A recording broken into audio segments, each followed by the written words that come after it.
Hello friends, welcome to my channel Priyanka কর। তোমরা সবাই কেমন আছো?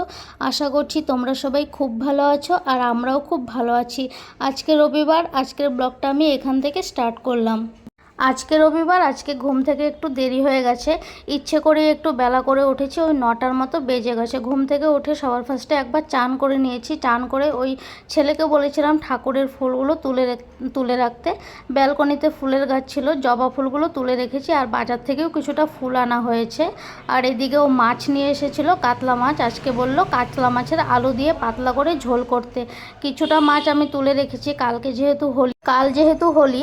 তোমাদের এদিকে কোন কোন দিনে হোলি পড়েছে? আমাদের এদিকে তো সোমবার আর মঙ্গলবার হোলি পড়েছে। সোম মঙ্গলবার ওকে ছুটিও দিয়েছে অফিস থেকে, তার জন্যই ভাবলাম ওর জন্য 3 পিসের মতো মাছ তুলে রাখি। ও যেহেতু মাটনটা খায় না, কাল বলেছে ও আমাকে মাটন এনে দেবে আমার আর ছেলের জন্য, তাই ওর জন্য 3 পিসের মতো মাছ তুলে রেখেছি। কাল ওকে ঝাল করে দেব। আর এদিকে দেখো আলু কেটেছিলাম, আলুটাকেও কেটে ধুয়ে নিচ্ছে এখন। গরমকালে কিন্তু এইভাবে পাতলা ঝোল খেতেই ভালো লাগে, গরম ভাতের সঙ্গে আলু টমেটো দিয়ে পাতলা ঝোল বা আলু আর ঝিঙে দিয়ে মাছের পাতলা ঝোল। দেখো মাছটাকে এখানে আমি ভাজা করে নিচ্ছি, মাছটা ভাজা হয়েই যাচ্ছে। কাতলা মাছ এমনিতেও একটু কম ভাজা করলেই হয়, কিন্তু না, আমি একটু লাল করেই ভাজা করেছি। লাল করে ভাজা করলে আমাদের ঘরে সবাই খেতে ভালোবাসে। মাছটা একটু কম ভাজা হলে বলে ওরা কাঁচা রয়ে গেছে মাছটা, তাই একটু লাল করে মাছটা ভাজা করে নিয়েছি। আর এইদিকে মশলাটা রেডি করেছিলাম, বেশি কিছু না, শুধু দিয়েছিলাম আদা বাটা, লঙ্কা বাটা, তারপর একটা টমেটো দিয়েছিলাম, টমেটোটাকেও সঙ্গে পেস্ট করে দিয়েছি। মাছগুলো সব ভাজা হয়ে গেছে, তারপর এখানে মশলাটাও রেডি করে নিয়েছি। এখন আলুটাকে দিয়ে দিলাম কড়াইয়ে। আলুটাকে একটু ভেজে নেব, সামান্য একটু লাল করে ভেজে নিয়ে তারপর মশলাটা দিয়ে দেব। মশলাটা দিয়ে একটু কষিয়ে নেব, কষিয়ে তারপর এখানে ঝোল দিয়ে দেব। এখানে দেখো তারপর মশলাটা দিয়েও দিলাম। মশলাটা দিয়ে একটু আলুটাকে আর মশলাটাকে একটু কষিয়ে নেব। কষিয়ে নিয়ে যখন তেল উঠে যাবে তখন এখানে ঝোল দিয়ে দেব, ঝোল না জল দিয়ে দেব। জলটা দিয়ে সুন্দরভাবে ফুটিয়ে নেব। আমি অনেকটা পরিমাণেই জল দিয়েছিলাম।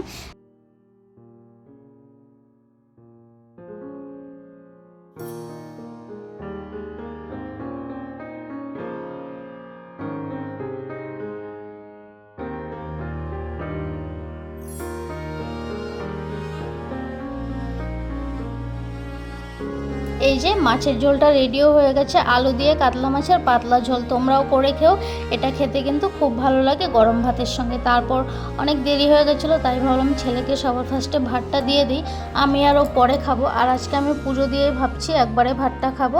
এখানে মাছের ঝোল করেছিলাম আর কুমড়ো ভাজা করেছিলাম, মিষ্টি কুমড়ো। আমাদের ঘরে এইভাবে মিষ্টি কুমড়ো ভাজা করলে টুকরো টুকরো করে আলুর মতো খেতে খুব ভালো লাগে, সবাই খায় এটা, তার জন্যই মিষ্টি কুমড়ো ভাজা করেছি। আর সঙ্গে লেবু এনেছিল বাজার থেকে, লেবুটাও কেটে নিয়েছি। এদিকে ছেলেকে ভাতটা দিয়ে দিলাম। ছেলের শরীরটা একটু খারাপ ছিল, কাশি হয়েছিল ওর, কিন্তু তাও আমরা যদি না খাই ও খেতে চায় না দুপুরবেলা। কিন্তু ওকে বলেছিলাম বাবা তুমি খেয়ে নাও, আমি চান করে চলে যাব পুজো দিতে। আবারও চান টান করে চলে এলাম পুজো দিতে। ঠাকুরকে এখন পুজোটা দিয়ে নেব।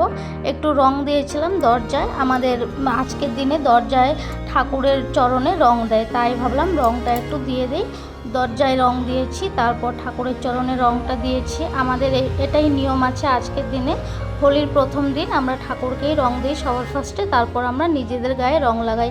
আর আজকে এমনিতেও রং খেলা হবে না, আমাদের এদিকে রং খেলাটা পড়েছে কালকে আর পরশু। আর আজকে পূর্ণিমা লেগে গেছিলো, তাই ঠাকুরকে রং দিয়েছি। তারপর এখানে সিন্নি দিয়েছিলাম আজকে ঠাকুরকে, যেহেতু আমরা রাম ঠাকুরের দীক্ষিত, তাই ঠাকুরকে আজকে পূর্ণিমা বলে সিন্নি দিয়েছিলাম। সিন্নিটা দিয়ে লাস্টে দেখো সিন্নিটাকে মেখেও নিয়েছি। পুজো দেওয়া কমপ্লিট হয়ে গেছে। এখন প্রায় বিকেল 4টের মতো বাজছে, মনে হচ্ছে না কিন্তু বিকেল 4টেই বাজে এখন। সিন্নিটাকে এখানে মেখেও নিয়েছি। ছেলে ভাত খেয়ে নিয়েছে, বসে বসে এখানে ড্রয়িং করছিল, ওকে একটু সিন্নিটা দিয়ে দিলাম। সিন্নিটা মেখে ছেলেকে আর ওকে দিয়েছিলাম, আমিও খেয়েছিলাম। খেয়ে দিয়ে তারপর ওই 4:30টার মতো বাজে, তখন আমি ভাত খেয়েছি। ভাতটা খেয়ে একটু রেস্ট করেছিলাম। বাসন টাসন অনেক মাজার ছিল, আজকেও বাড়িতে ছিল, তাই বাসনটাও মেজে দিয়েছে। একটু রেস্ট করে তারপর তোমাদের সঙ্গে আবার দেখা হলো সন্ধ্যাবেলা আজকে ও নিয়ে এসেছিলো মোমো। ছেলেকে জিজ্ঞেস করছিল কি খাবে বিকেলবেলা, বলছিল মোমো খাবে, তাই মোমো নিয়ে এসেছিলো, সবার জন্যই নিয়ে এসেছিলো। তারপর এখানে আমি আর ছেলে বসে মোমোটা খেয়ে নিয়েছিলাম। রুমের ভেতরেই খেয়ে নিয়েছিলাম। আজকে টেবিলে আর যাওয়া হয়নি, যেহেতু ছেলে পড়াশোনা করছিল, ওকে টেবিলে ডাকা মানে 1 ঘন্টা ওর টাইম নষ্ট হওয়া, তাই ভাবলাম এখানে বসেই দুজনে মিলে খেয়ে নিই। ওকে নিচে দিয়েছিলাম, আমিও নিচে বসেই খেয়ে নিচ্ছিলাম। আর আজকের ভিডিওটা তোমাদের কেমন লাগলো অবশ্যই কিন্তু কমেন্টস করে জানিও। ভিডিওটা আর বেশি লম্বা করছি না, তোমরা খুব ভালো থেকো, সুস্থ থাকো। আর সন্ধ্যাবেলা দেখো ভিডিওর কোয়ালিটিটা খুব খারাপ হয়ে যায়, ক্যামেরা কোয়ালিটিটা। এদিকে দুজনে মিলে মোমো খাচ্ছিলাম। তো টাটা, বাই বাই, সবাই খুব ভালো থেকো, সুস্থ থেকো। আর যারা ভিডিও নতুন দেখছো চ্যানেলটিকে সাবস্ক্রাইব করে রাখো নতুন নতুন ভিডিও পাওয়ার জন্য। তোমাদের ভিডিও ভালো লাগলে কিন্তু ভিডিওটাকে শেয়ার করে দিও। আজকের জন্য ভিডিওটা এখানেই শেষ করে দিলাম।